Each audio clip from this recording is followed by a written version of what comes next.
उनका मूड जो लग रहा है वो वाकई ऐसा लग रहा है कि वो भरपूर तरीके से जंग करने के लिए तुले हुए हैं। 24 से 36 घंटों में हमला कर सकता है। भारत कुछ करेगा, कार्रवाई लेगा, जो कि मेरी कुछ चीजें मैं देख रहा हूँ। एक तो क्रूज मिसाइल्स का इस्तेमाल हो सकता है, क्योंकि वो हमारे रेडार को, क्योंकि क्रूज मिसाइल जरा जमीन के साथ उड़ता है और उसको वो रेडार को बचाने के लिए, वो रेडार के लिए डिटेक्ट करना मुश्किल होता है क्रूज मिसाइल को, तो वो उसका इस्तेमाल कर सकते हैं। और ब्रह्मोस में अच्छा हाइपर सोनिक क्रूज मिसाइल है, तो उन्होंने डेवलप किया, उसका इस्तेमाल कहीं ना कहीं हो सकता है। तो ये होती है ताकत।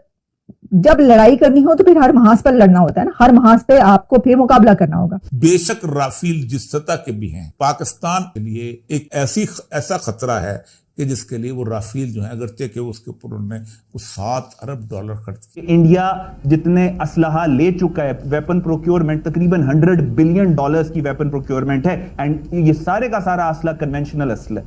तो उसने पाकिस्तान के ऊपर हमला करना है। It was a writing on the wall. अब आगे क्या हो, मतलब कहीं भी टारगेट हो सकती हैं चीजें। तो हमें जरूरत इस अमर की है हमारे लिए कि हम अपनी जो है सारी जो सिक्योरिटी, जो इंडिविजुअल टारगेट्स हैं उनका सही बंदोबस्त करें, और अननेसेसरी ट्रैवल करते हैं ये भी हम ना करें, और अपनी जो आइटिनरीज हैं उनको भी छुपा के रखें। और इसके साथ साथ डर का माहौल इतना जबरदस्त है कि खबरें ये भी गर्दिश कर रही हैं कि मोदी ने पाकिस्तान के खिलाफ एक्शन लेने का टास्क तीनों अफवाज के सरबराहान को सौंप दिया है और कहा है कि they are free to take their decisions. इससे खित्ते की स्टेबिलिटी भी जो है वो मुतासिर होगी, वो भी खतरे में है। नई दिल्ली पाकिस्तान के खिलाफ फौजी कार्रवाई का जवाब तैयार कर रहा है। भारतीय तैयारे भी मकबूजा कश्मीर में पेट्रोलिंग करते नजर आए। जैसे वक्त गुजरता जा रहा है वैसे वैसे भारत के हमले का खतरा बढ़ता चला जा रहा है। कंट्रीज कोशिश कर रहे हैं कि भारत को रोकने की, तो आप सब मिलकर अल्लाह से दुआ करें कि भारत रुक जाए, भारत हमला ना करे। तो क्या ये मामला जो है ये दुआओं पर आ गया है? भारत के साथ अगर इजराइल मिल जाए तो अगेन पाकिस्तान पे प्रेशर बढ़ जाए। ये अमेरिका, इंडिया और इसराइल की साजिश है। अमेरिका को आप थोड़ा सा इस पे अभी साइड पे रखें, इंडिया और इसराइल की साजिश है।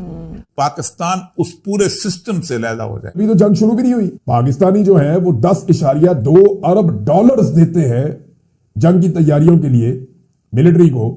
इतने सारे वेपन्स हैं, 7 लाख की फौज है, अभी तो लड़ाई शुरू ही नहीं हुई और इतने कमजोर स्टेटमेंट देना शुरू कर दिए हैं कुछ लोगों ने, बेवकूफों ने, कि चंदा इकट्ठा करो, हमने जंग में जाना है।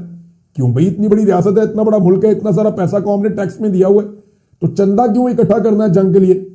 LOC पर पिछले 4 दिन से हालात इंतहाई कशीदा हैं। भारत की जानिब से बिला इश्तियाल फायरिंग जारी है। भारत हमला कब करेगा, ये एक खौफनाक रात है जिसके इंतजार में सब जाग रहे हैं कि ये रात की सुबह कब होगी और ये पता चलेगा कि भारत की तरफ से हमला कर दिया गया है। इंडिया की एयरफोर्स, इंडिया की नेवी, इंडिया की army, Indian Awam, they are all ready कि हमें पाकिस्तान को वो एक सबक सिखाना है। This is what is that. अगर आप इंडिया का मीडिया, वर्ल्ड बैंक का हेड है इस वक्त, वो इंडियन सिख है।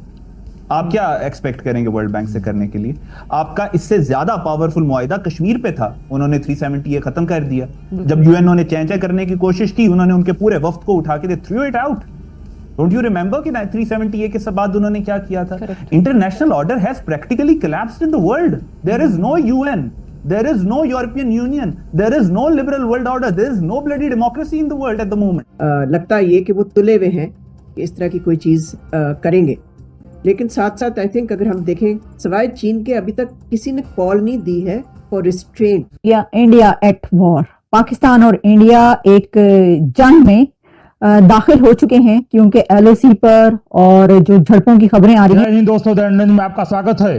पहलगाम आतंकी हमले के बाद भारत से बड़े तनाव के बीच पाकिस्तान को हमले का डर सता रहा है और वह भारत के क्रूज मिसाइल ब्रह्मोस से काफी डरा हुआ है, जिसका जिक्र पाकिस्तान के न्यूज चैनलों पर खूब हो रहा है। इसके अलावा हम ये भी जानते हैं कि ये जो कशीदगी दुनिया में इस वक्त जारी है, इसके ऊपर अक़वाम मुत्तहिदा के सेक्रेटरी जनरल से जब प्राइम मिनिस्टर की पाकिस्तान की बात हुई शहबाज शरीफ साहब की, तो उन्होंने भी यही खदशा का इजहार किया कि ये कशीदगी बढ़नी नहीं चाहिए। कशीदगी बढ़ेगी तो पाकिस्तान को नुकसान नहीं है, भारत को नुकसान नहीं है, पूरी दुनिया को नुकसान होगा, क्योंकि यकीनन इसका इम्पैक्ट हम ऑल ओवर द प्लेस देखते हैं। जिस तरह आज स्टॉक मार्केट्स में भी मंदी का रुझान रहा, दुनिया की मार्केट से मुतासर होती हैं और इसके असरात दूररस होंगे।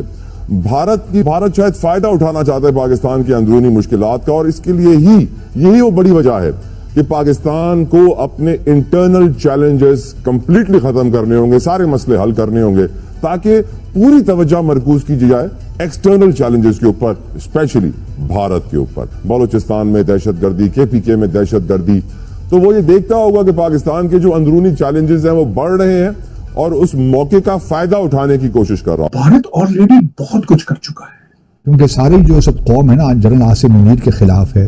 मतलब कोई बात होती नहीं है तो उनका नाम, उनको बुल्ला बुल्ला कहकर पुकारते। सवाल इस वक्त हमारे सामने ये है कि क्या हिंदुस्तान पाकिस्तान के दरमियान एक जंग नागुज़ीर है, इनएविटेबल? कि चिनाब और जेहलम का जो पानी है वो रोक दिया गया। पाकिस्तान की जो 80% इरिगेशन है, आबपाशी है, वो इनके इंडस बेसन पर हम डिपेंड करते हैं, इन्हिसार है। वहां से अगर वाटर सप्लाई की डिस्ट्रप्शन आती है तो ऑब्वियसली यहाँ पर पानी की जो कमी है उसमें इजाफा भी होगा, आपकी फसलें भी मुतासिर होंगी।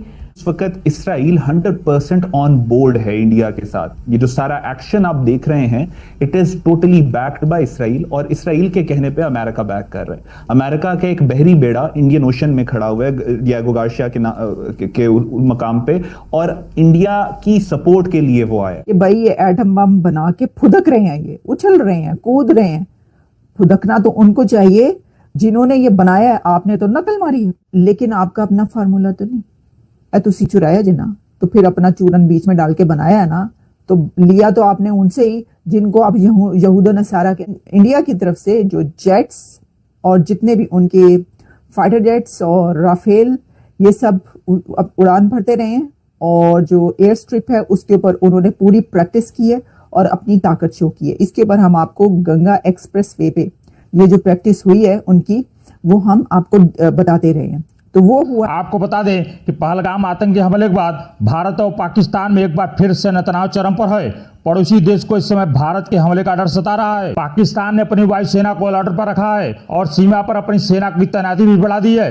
नियंत्रण रेखा पर लगातार संघर्ष विराम का उल्लंघन हो रहा है, जिसका भारत करारा जवाब भी दे रहा है। इस बीच पाकिस्तान में भारत के ब्रह्मोस मिसाइल का जिक्र खूब हो रहा है। भारत के इस मिसाइल की अद्भुत तेजी और सटीकता का पड़ोसी देश भी लोहा मान रहा है। आज के लिए बस इतना ही। वीडियो कैसा लगा मैं कमेंट जरूर बताएं। चैनल पर नए हैं तो लाइक, सब्सक्राइब और शेयर करना न भूलें।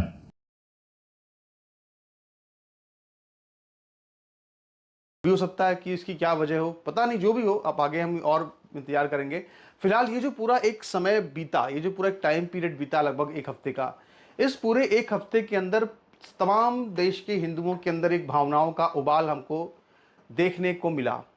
लेकिन इस दौरान मुझे कुछ बहुत ही मूर्ख और कट्टर हिंदू भी देखने को मिले, जो ओवैसी के भी बड़े फैन बन गए। और इस पूरे द्वंद्व के बीच में ये चीज़ देख करके, सुन करके, जान करके मुझे बहुत ज़्यादा अफसोस हुआ, बहुत दुख हुआ, और ये समझ में आया कि आज भी हिंदू जो है वो अपनी मूर्खताओं के जाल में इतना जकड़ा हुआ है कि आज वो ओवैसी को भी अपना नायक मानने को तैयार है। अगर ओवैसी भी पाकिस्तान को 4 गाली दे दे तो वो ओवैसी के दिल में मौजूद हकीकत को नकारते हुए ओवैसी को अपना हीरो स्वीकार कर